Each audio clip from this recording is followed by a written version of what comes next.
السلام علیکم۔ فطرت کا تقاضا ہے کہ جو چیز جس کام کے لیے بنائی گئی ہے اس کام کے کرنے میں اسے لذت محسوس ہوتی ہے، اور اگر اسے اس کام سے روک کر رکھا جائے تو وہ بے چین ہو جاتی ہے۔ جیسے کہ آنکھوں کا کام دیکھنا ہے، اچھی بھلی آنکھ کو زیادہ دیر تک بند کر کے نہیں رکھا جا سکتا، اور جیسے دماغ کا کام معلومات اکٹھا کرنا ہے، اگر انسانی دماغ کو کچھ دن کسی بھی طرح کی معلومات حاصل کرنے سے روکا جائے تو انسان پاگل ہو جائے۔ اسی طرح مکمل انسانی جسم جن کاموں کے لیے بنایا گیا ہے ان کاموں کو کرنے میں اسے سکون اور لذت حاصل ہوتی ہے۔ ہاں، اگر ان چیزوں کا غلط طریقے سے استعمال کیا جائے یا استعمال ہی نہ کیا جائے تو یہ جلدی ہی کمزور اور ناکارہ ہو جاتی ہیں۔ اسی طرح انسان کی روح کا معاملہ ہے۔ روح، جو ہماری اصل حقیقت ہے، اپنے رب کی عبادت کے لیے بنائی گئی ہے۔ اللہ تعالیٰ کا ارشاد ہے، اور میں نے جن اور آدمی اسی لیے بنائے کہ میری بندگی کریں۔ سورہ ذاریات آیت نمبر 56۔ اسی لیے انسان کی روح اپنا کام یعنی اپنے معبود کی عبادت کرنے کے لیے ہمیشہ بے چین رہتی ہے، اور جب عبادت کرتی ہے تو چین اور سکون محسوس کرتی ہے۔ اللہ کی عبادت کرنے کے لیے پہلے انسان کو اللہ کے بارے میں علم ہونا ضروری ہے۔ یہ جاننا ضروری ہے کہ اللہ ہمارا رب ہے، تبھی بندہ اس کی عبادت کر سکے گا، ورنہ تڑپتی روح لے کر بھٹکتا پھرے گا۔ اس لیے اللہ تعالیٰ نے تمام انسانوں کو عقل دے کر روحوں کی دنیا میں ہی اپنی پہچان کرائی اور سب سے گواہی لی کہ وہ اللہ کو رب جانتے اور مانتے ہیں۔ قرآن مجید میں اس واقعے کی خبر دیتے ہوئے رب تعالیٰ نے فرمایا، اور اے محبوب، یاد کرو جب تمہارے رب نے اولاد آدم کی پشت سے ان کی نسل نکالی اور انہیں خود ان پر گواہ کیا، کیا میں تمہارا رب نہیں؟ سب بولے، کیوں نہیں، ہم گواہ ہوئے۔ کہ کہیں قیامت کے دن کہو کہ ہمیں اس کی خبر نہ تھی، یا کہو کہ شرک تو پہلے ہمارے باپ دادا نے کیا اور ہم ان کے بعد بچے ہوئے، تو کیا تو ہمیں اس پر ہلاک فرمائے گا جو اہل باطل نے کیا۔ سورہ اعراف آیت نمبر 172-173۔ اس آیت سے اور اس کی تفاسیر سے معلوم ہوتا ہے کہ حضرت آدم علیہ السلام کی پشت سے ان کی اولاد، اور اولاد کی پشت سے پھر ان کی اولاد، اسی طرح قیامت تک پیدا ہونے والے لوگ اسی ترتیب پر جمع کیے گئے اور انہیں عقل بھی دی گئی۔ پھر اللہ تعالیٰ نے ان سے پوچھا، کیا میں تمہارا رب نہیں ہوں؟ تو سب نے کہا، کیوں نہیں، ہم تیرے رب ہونے کی گواہی دیتے ہیں اور اپنے اوپر گواہ ہیں۔ یہ گواہ بنانا اس لیے ہوا تھا تاکہ دنیا میں شرک کر کے بندے قیامت کے دن یہ نہ کہہ سکیں کہ اے اللہ، ہم جو شرک و کفر میں مبتلا تھے اس میں ہمارا قصور نہیں، کیونکہ ہمیں خبر ہی نہیں تھی کہ تو ہی ہمارا رب ہے اور تیرے سوا کوئی رب نہیں، اور اے رب کریم، تو بے خبر کو نہیں پکڑتا، لہٰذا ہمیں چھوڑ دے اور عذاب نہ دے۔ اور بندے یہ بھی نہ کہہ سکیں کہ ہم کفر و شرک میں اس لیے بے قصور ہیں کہ ہمارے باپ دادا مشرک تھے، ہم تو ان کی وجہ سے شرک میں مبتلا ہوئے، قصور ان کا ہے، ہمارا نہیں۔ بندوں کو ایسی باتیں کہنے کا حق اس لیے نہیں ہوگا کیونکہ جب سب سے گواہی لی جا چکی اور یہ بات سب کے دلوں کی تہ میں رکھ دی گئی کہ اللہ ہی ایک معبود ہے، اور اس بات کو یاد دلانے کے لیے ان کے پاس رسول آئے، انہوں نے اس عہد کو یاد دلایا ہے، کتابیں اتری ہیں اور سب کے سامنے حق بیان کر دیا گیا ہے، تو اب یہ بہانہ کرنے کا بندوں کے پاس بالکل موقع نہیں رہا۔ بہرحال اللہ نے اپنی عبادت کے لیے ہی ہر انسان کو پیدا کیا اور اسے اپنی پہچان بھی کرائی، اس لیے دنیا میں آنے کے بعد بھی ہر انسان اپنے رب کو تلاش کرتا ہے، اس کے اندر اپنے معبود کے آگے سر جھکانے، اس کی عبادت کرنے کا جذبہ موجود ہوتا ہے۔ اللہ نے اپنے بندوں کو اپنی پہچان یاد دلانے کے لیے دو ذریعے رکھے ہیں۔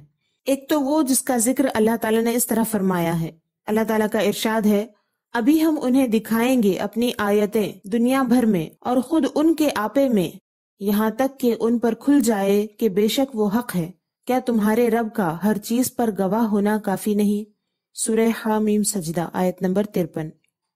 انسان کی ذات کو، اس کی اپنی ہستی کو اللہ نے ایسا بنایا ہے کہ اس میں بے شمار عجیب چیزیں اور ان کے کاموں میں لاکھوں باریکیاں موجود ہیں، جن پر غور کرنے سے ظاہر ہوتا ہے کہ ان چیزوں پر اللہ تعالیٰ کے علاوہ اور کوئی قدرت نہیں رکھتا۔ لہٰذا اپنی ہستی کو دیکھ کر انسان اللہ کے ہونے کو پہچان سکتا ہے اور اپنی صفات کو جان کر اللہ کی صفات کو پہچان سکتا ہے۔ اس کی تفصیل یہ ہے کہ جب انسان نے یہ جانا کہ وہ پہلے کچھ نہیں تھا، اس کا نام و نشان کچھ بھی نہیں تھا، جس چیز سے اس کے وجود کی شروعات ہوئی وہ پانی کا ایک قطرہ تھا، جس میں نہ عقل تھی، نہ سننے دیکھنے چکھنے کی قوتیں تھیں، نہ سر، ہاتھ، پیر، زبان، آنکھ، کان، ناک تھے، نہ ہڈی، پٹھے، گوشت، چمڑا، کچھ نہ تھا، بلکہ صرف ایک سفید پانی کی بوند تھا۔ پھر اس میں یہ سب عجیب چیزیں ظاہر ہوئیں۔ اس نے اپنے آپ کو پیدا نہیں کیا بلکہ اور کسی نے اسے پیدا کیا ہے۔ جب انسان خود کو دیکھے گا اور غور کرے گا کہ ایک بال خود سے پیدا کرنے کی اس کی طاقت نہیں، تو پھر ایک قطرہ پانی سے خود کو کیا پیدا کرتا؟ تو اس طرح اپنے وجود کو دیکھنے سے اسے پیدا کرنے والے خالق کی ہستی معلوم ہوگی، یعنی اسے یہ یقین ہوگا کہ کوئی تو ضرور ہے جس نے مجھے پیدا کیا ہے۔ پھر جب انسان اپنی ظاہری اور باطنی اعضاء کو سرسری طور پہ دیکھتا ہے تو صرف اتنا جانتا ہے کہ ہاتھ پکڑنے کے لیے اور پاؤں چلنے کے لیے، زبان بات کرنے کے لیے ہے، لیکن جب غور کرے گا تو جانے گا کہ اس کے جسم میں بہت سی عجیب چیزیں ہیں جو پراسرار طریقے سے کام کر رہی ہیں۔ کئی ہزار رگیں، ریشے اور ہڈیاں ہیں، ہر ایک کی صورت اور صفت الگ ہے اور ہر ایک کی غرض الگ الگ ہے، اور وہ دیکھے گا کہ چاہے سب عقل مندوں کی عقلیں مصروف ہو جائیں اور وہ اپنی ساری عمریں گزار دیں اور غور و فکر کریں تو اس کے ایک ایک عضو کی صورت سے بہتر کوئی صورت نہیں لا سکتے۔ دانتوں کی صورت جو موجود ہے اس پر غور کرے تو معلوم ہوگا کہ کھانے کی چیز کاٹنے کے لیے سامنے کے دانت تیز ہیں اور اس چیز کو چبانے کے لیے چوڑے دانت موجود ہیں۔ دانتوں کے قریب زبان ہے جو کھانے کی چیز کو پلٹا پلٹا کر دانتوں کے بیچ ڈالتی ہے۔ زبان کے نیچے سے ضرورت کے مطابق پانی نکلتا ہے تاکہ کھانا تر ہوتا رہے اور حلق سے اتر جائے، گلے میں نہ پھنسے۔ اس سے بہتر صورت کوئی نہیں لا سکتا۔ اسی طرح ہاتھ میں 5 انگلیاں ہیں، 4 ایک طرف اور ایک انگوٹھا ان چاروں سے دور اور لمبائی میں چھوٹا، ہر انگلی کے ساتھ کام کرتا ہے۔ 5 انگلیاں ایسی بنائی ہیں کہ چاہے تو ان سے چلو بنایا جائے، چاہے مٹھی بنا کر گھوسا بنایا جائے اور کئی طرح سے اس سے کام لیا جائے۔ تمام عقل مند مل کر اس کے علاوہ جو صورت سوچیں گے سب ناقص ہوں گی، اس میں کچھ نہ کچھ کمی ہوگی۔ انسان کے ہر عضو میں ایسی حکمتیں ہیں کہ جو شخص اس میں جتنا غور کرتا جائے گا اسے اپنے عاجز اور کمزور ہونے اور اپنے خالق کے طاقتور ہونے پر اس کا یقین بڑھتا جائے گا۔ 10 پردوں کے اندر آنکھ ہے، ان میں سے اگر ایک بھی کم ہو تو آدمی کے دیکھنے میں خلل آ جائے۔ جگر جو پیٹ کے اندر ہے وہ طرح طرح کی غذاؤں کو ایک اندازے پر خون بنا دیتا ہے جو انسان کے جسم کے 7 قسم کے الگ الگ اعضاء کی غذا بن جاتا ہے۔ گردے اس لیے ہیں تاکہ پانی کو خون سے کھینچ لے، تاکہ بغیر پانی کے خون رگوں میں جائے۔ اگر گردے میں خرابی آ جائے تو خون میں پانی رہ جائے گا، اگر تلی میں کچھ خرابی آئے تو صفرا خون میں رہ جائے گا، اس سے صفراوی بیماریاں پیدا ہو جائیں گی۔ اس طرح ظاہری اور باطنی اعضاء میں سے ہر عضو کو خدا نے ایک کام کے لیے پیدا کیا ہے کہ اس کے بغیر بدن میں خلل ہوتا ہے۔ اگر ایک رگ بھی انسان کے دماغ میں ٹیڑھی ہو جائے تو وہ ہلاک ہو جائے یا پاگل ہو جائے۔ اس طرح انسان غور کرے تو وہ جان لے گا کہ مکمل طور پر وہ اپنے جسمانی نظام کو دیکھ بھی نہیں سکتا، نہ اسے سمجھ سکتا ہے، نہ اسے بیماری کی وجہ معلوم ہوتی ہے، نہ دوا کی سمجھ ہوتی ہے، نہ اپنے جسم پر پوری طرح اس کا کنٹرول ہوتا ہے۔ اس پر غور کرنے والے کو یقین ہوگا کہ اس کے وجود کو پالنے اور سنبھالنے والا زبردست علم اور قدرت والا ہے، اور اسے یہ بھی یقین ہوگا کہ اسے پالنے اور سنبھالنے والا وہی ہے جس نے اسے پیدا کیا ہے، کیونکہ پیدا کرنے والا ہی اس کی تفصیلات کو جانتا ہے۔ پھر اسے اپنے وجود میں جاری نظام کو دیکھ کر یہ یقین ہوگا کہ اس کا خالق اس سے ہمیشہ آگاہ ہے، تھوڑی دیر کے لیے بھی اس سے غافل نہیں، کیونکہ اگر وہ غافل ہوتا تو بندے کا وجود بکھر جاتا۔ پھر جب آدمی اپنی ضرورتوں کو دیکھے گا تو جانے گا کہ کھانے، کپڑے اور گھر کا وہ محتاج ہے، اور کھانے کی چیزوں کو بارش، گرمی اور سردی کی ضرورت ہے۔ پھر کھانے کی چیزوں کو کھانے کے قابل بنانے کے لیے کچھ صنعتوں اور اوزاروں کی ضرورت ہے۔ اوزار کے لیے لوہے، تانبے، پیتل وغیرہ دھاتوں کی ضرورت ہے۔ ان چیزوں کی طرف دیکھ کر وہ جانے گا کہ سب چیزیں بہت اچھے انداز میں ایجاد ہو چکی ہیں۔ ہر چیز جس قسم کی خدا نے بنائی ہے، اگر نہ بناتا تو بنا سکنا تو دور کی بات ہے، اس کا خیال بھی کسی کو نہ آ سکتا۔ ان سب باتوں پر غور کر کے اسے یقین ہوگا کہ سب مخلوق بن مانگے ساری ضروری چیزیں پا رہی ہے، وہ صرف اور صرف رب کی مہربانی اور رحمت سے پا رہی ہے۔ اور جب وہ یہ دیکھے گا کہ کائنات بھر کا نظام اپنے مناسب انداز پر چل رہا ہے تو وہ یہ بھی سمجھ جاتا ہے کہ خدا ایک ہی ہے۔ اگر ایک سے زیادہ خدا ہوتے تو کسی نہ کسی اختلاف کی صورت میں سارا نظام تہس نہس ہو جاتا۔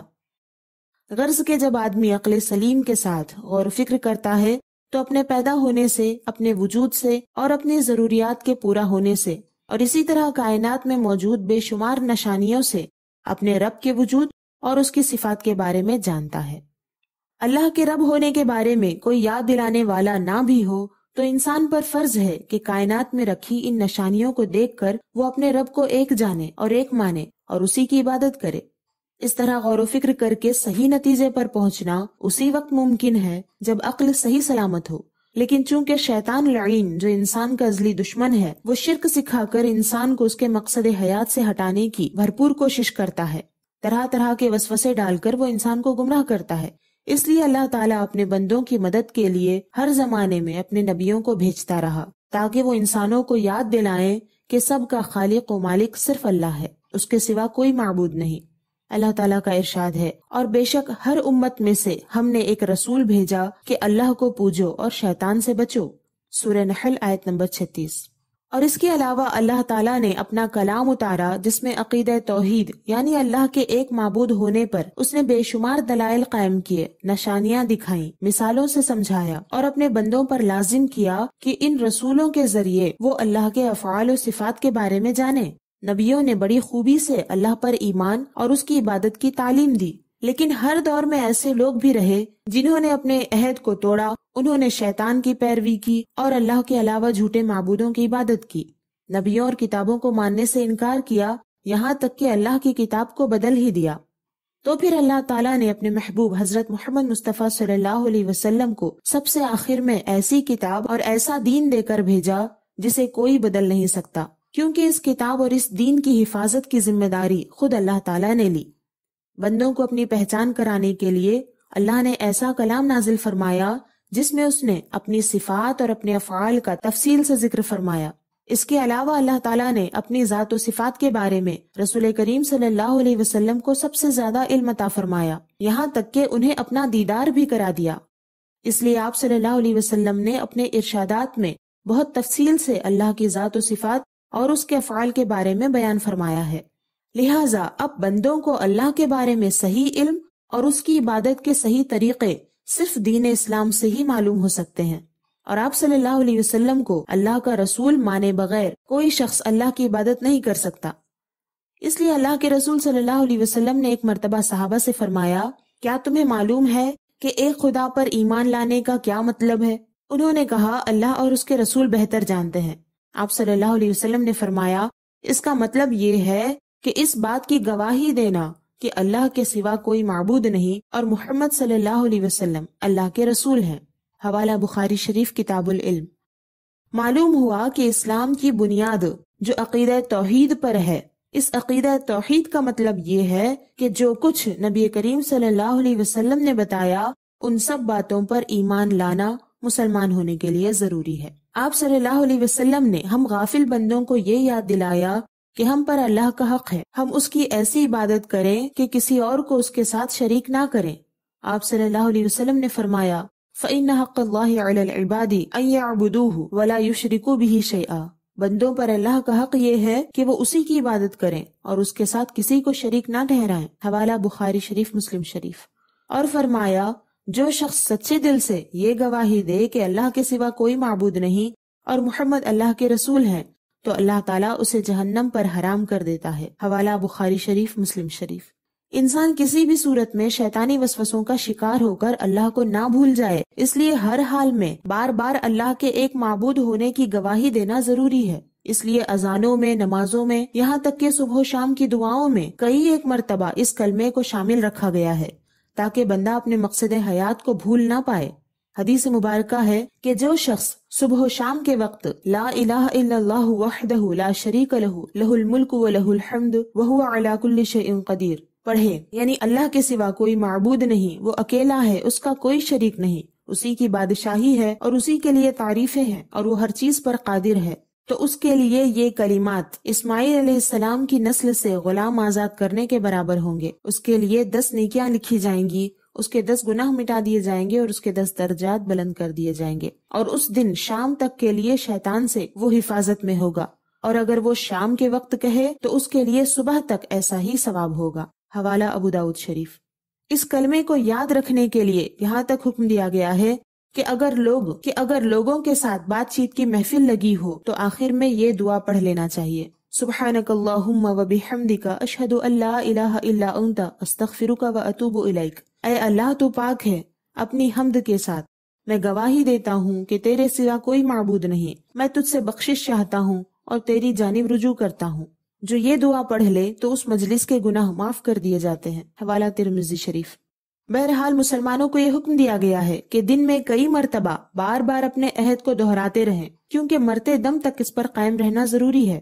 آپ صلی اللہ علیہ وسلم کا فرمان ہے، جس شخص کے آخری الفاظ لا الہ الا اللہ ہوئے تو وہ جنت میں جائے گا۔ حوالہ ابو داؤد شریف۔ لا الہ الا اللہ محمد الرسول اللہ، اس کلمے پر قائم رہنا اور اس کے تقاضوں کو پورا کرنا ہی انسان کی زندگی کا مقصد ہے۔ جو اس پر قائم رہ سکے اس کا کردار بلندی کو پہنچتا ہے اور اس کی زندگی کامیاب ہوتی ہے، اور جو اس پر قائم نہ رہ سکے اس کے لیے کوئی بلندی نہیں اور کوئی کامیابی نہیں۔ اس کلمے کے بارے میں رب نے فرمایا، کیا تم نے نہ دیکھا اللہ نے کیسی مثال بیان فرمائی پاکیزہ بات کی، جیسے پاکیزہ درخت جس کی جڑ قائم اور شاخیں آسمان میں، ہر وقت اپنا پھل دیتا ہے اپنے رب کے حکم سے، اور اللہ لوگوں کے لیے مثالیں بیان فرماتا ہے کہ کہیں وہ سمجھیں۔ سورہ ابراہیم آیت نمبر 24۔ یعنی جس طرح کھجور کے درخت کی جڑیں زمین کی گہرائی میں موجود ہوتی ہیں اور اس کی شاخیں آسمان میں پھیلی ہوئی ہوتی ہیں اور وہ اللہ تعالیٰ کے حکم سے ہر وقت پھل دیتا ہے، ایسے ہی کلمہ ایمان ہے کہ اس کی جڑ مومن کے دل کی زمین میں ثابت اور مضبوط ہوتی ہے، اور اس کی شاخیں یعنی عمل آسمان میں پہنچتے ہیں، اور اس کے پھل یعنی برکت اور ثواب ہر وقت حاصل ہوتے رہتے ہیں۔ ایمان پر ثابت قدم رہنے اور استقامت سے رہنے کا ذریعہ یہی کلمہ ہے، جس کی وجہ سے سخت حالات میں بندہ اپنے دین پر عمل کرنے میں لذت محسوس کرتا ہے۔ اللہ تعالیٰ ایمان والوں کو دنیا کی زندگی میں بھی ثابت قدم رکھتا ہے کہ وہ آزمائش اور مصیبت کے وقتوں میں بھی صبر کرتے ہیں، ایمان پر قائم رہتے ہیں اور سیدھے دین سے نہیں ہٹتے، یہاں تک کہ ان کی زندگی کا خاتمہ ایمان پر ہوتا ہے۔ اور آخرت یعنی قبر میں بھی اللہ تعالیٰ انہیں ثابت قدم رکھتا ہے، کیونکہ قبر آخرت کی سب سے پہلی منزل ہے۔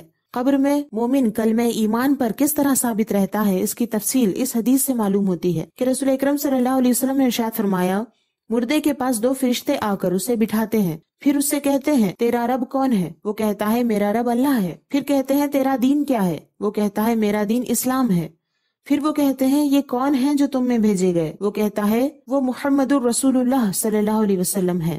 فرشتے کہتے ہیں تجھے یہ کیسے معلوم ہوا؟ وہ کہتا ہے میں نے اللہ کی کتاب میں پڑھا، اس پر ایمان لایا اور اسے سچا جانا۔ پھر آسمان سے پکارنے والا پکارتا ہے کہ میرا بندہ سچا ہے، لہٰذا اس کے لیے جنت کا بستر بچھاؤ، اسے جنت کا لباس پہناؤ اور اس کے لیے جنت کی طرف دروازہ کھول دو۔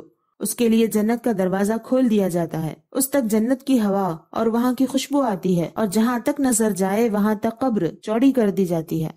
اس کے بعد رسول اللہ صلی اللہ علیہ وسلم نے کافر کی موت کا ذکر فرمایا کہ اس کی روح اس کے جسم میں لوٹا دی جاتی ہے اور اس کے پاس 2 فرشتے آتے ہیں، پھر وہ اسے بٹھا کر اس سے کہتے ہیں تیرا رب کون ہے؟ وہ کہتا ہے ہائے ہائے میں نہیں جانتا۔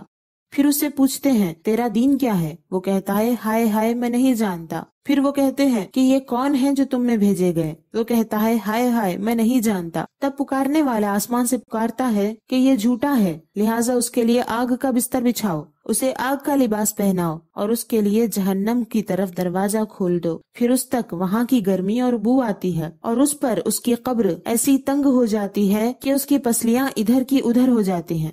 پھر اس پر اندھے بہرے فرشتے مسلط کر دیے جاتے ہیں جن کے پاس لوہے کے ہتھوڑے ہوتے ہیں، اگر اس ہتھوڑے سے پہاڑ کو مارا جائے تو وہ بھی مٹی ہو جائے۔ اس ہتھوڑے سے فرشتے اسے ایسی مار مارتے ہیں جسے جن اور انسانوں کے سوا مشرق و مغرب کی ہر مخلوق سنتی ہے، اس سے وہ مٹی ہو جاتا ہے، پھر اس میں روح لوٹا دی جاتی ہے۔ حوالہ ابو داؤد شریف۔ اللہ تعالیٰ ہمیں قبر کے عذاب سے محفوظ فرمائے اور ہمیں ایمان پر ثابت قدمی نصیب فرمائے۔ موجودہ دور میں ایک طرف بڑی تیزی سے شرک و کفر کا ماحول بڑھتا جا رہا ہے، اور دوسری طرف اللہ کے بارے میں بہت کم معلومات ہونے کی وجہ سے شیطان کے لیے آسان ہو گیا ہے کہ مسلمان کو گمراہ کرے۔ جنہیں اپنے رب کے بارے میں معلوم ہی نہیں کہ وہ کیسی زبردست طاقت و قوت والا ہے اور وہ کتنا وسیع علم رکھتا ہے اور مخلوق پر اس کا کتنا کنٹرول ہے، اس کی مہربانی اور رحمت کی شان کیا ہے، اس کے وعدے اور وعید کیا ہیں، اس کی مرضی کیا ہے، وہ کن چیزوں کو پسند کرتا ہے اور کن چیزوں کو ناپسند کرتا ہے، ان سب باتوں کو جو نہیں جانتے وہ بہت آسانی سے شیطانی دجالی بہکاوے میں آ جاتے ہیں، یہاں تک کہ کھیل کود اور تماشا کرتے کرتے شرک میں مبتلا ہو جاتے ہیں۔